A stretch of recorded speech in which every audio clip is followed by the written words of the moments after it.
Per Villa Manin questo 2025 è già partito alla grande, ma si prospetta essere davvero un anno rivoluzionario, ricco di eventi come i classici concerti estivi, manifestazioni e mostre. Una delle novità più attese ed entusiasmanti è senz'altro il recupero di una tradizione espositiva che in questa prestigiosa sede aveva già visto in passato importanti appuntamenti con l'antiquariato internazionale.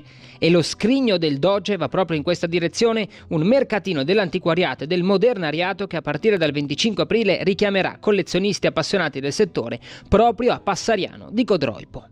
Certo, siamo in uno dei luoghi più suggestivi della nostra regione, questa reggia della Repubblica di Venezia, dimora dell'ultimo doge di una tradizione millenaria, e qui la regione ha dei progetti importanti per il futuro, una serie di eventi tra i quali anche questi mercatini dell'antiquariato che vogliamo fin da subito di altissimo livello. Per questo ci siamo avvalsi della collaborazione di professionisti del settore come Aries, società della Camera di Commercio di Trieste, e partiamo con la consapevolezza e la convinzione di offrire agli spettatori un'esperienza culturale appunto affascinante. Si parte il 25 aprile quindi, ma le date in calendario sono 6, la successiva sarà il 2 giugno e il tutto si concluderà il 6 gennaio 2026.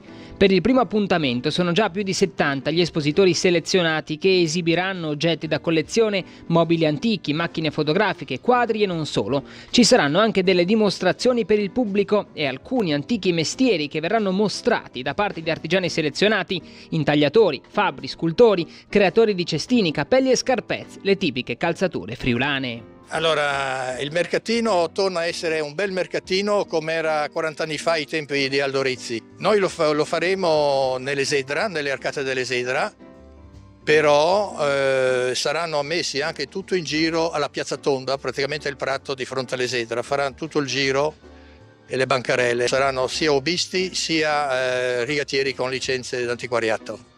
Deve diventare il miglior mercatino in assoluto del Friuli. Ma per quanto riguarda l'epoca moderna, che cosa possiamo aspettarci?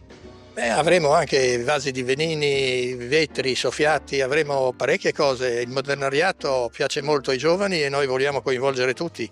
Un'iniziativa che ha anche un'importante ricaduta sul territorio, con eventi collaterali che arricchiscono l'offerta come un tour gratuito in carrozza, la scoperta dei dintorni della villa, una passeggiata con l'esperto d'arte Alessandro Rosa e la possibilità di assaggiare i piatti dei ristoranti e trattorie che hanno aderito collaborando con l'iniziativa con un piatto dedicato all'interno del loro menù.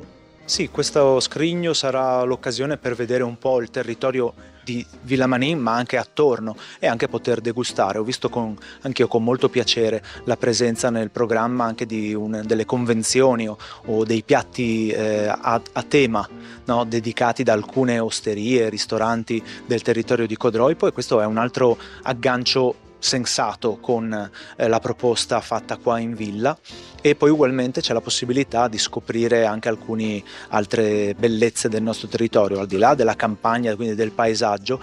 Il comune ha un museo delle carrozze a pochi chilometri da Villa Manin, nella frazione di San Martino di Codroipo.